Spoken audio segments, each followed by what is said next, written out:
Hi guys, welcome to Royal Logos. It's my pleasure to have you here and I really hope that you all are doing well. In today's video, I will demonstrate you that how can we extract a logo design idea for an agency that is providing website design services. So without wasting any time, let's continue with the brief that we received from the client. So the client says that I need a modern logo for our website, Wingnut Websites. Wingnut is the primary name and websites is used as a slogan. We provide responsive website design and search engine optimization services for small and local businesses. We believe that every small and local business should have a credible online presence. The one important thing that I want to add is that the logo must have an aviation theme. Now the major points that I extracted from this brief. First of all, it's the name of the website, or you can say the name of the logo, which is Wingnut Websites. And second one is that they are providing website design and search engine optimization services.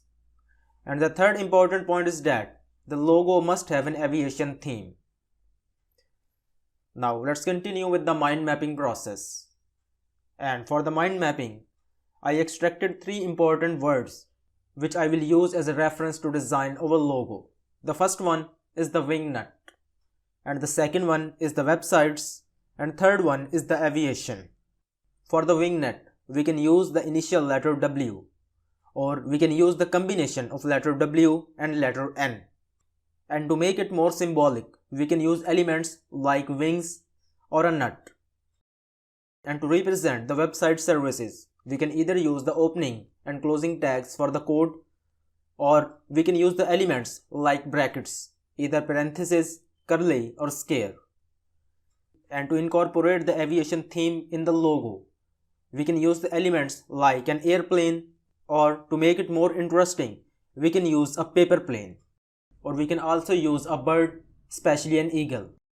And to make our logo more minimalistic and modern, we can use elements like wings. And to design our logo, we can use the combination of different elements. And I decided to use the combination of nut and wings. And after sketching different designs, this was the finalized version. Now let's break down this one into different parts to understand the background logic.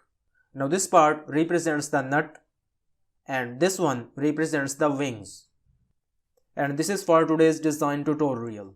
If you want to suggest any modifications, then you can share your thoughts about the design in the comments section. And if you think that this video helps you in some way, then like and subscribe the channel. Thanks for watching and have a nice day.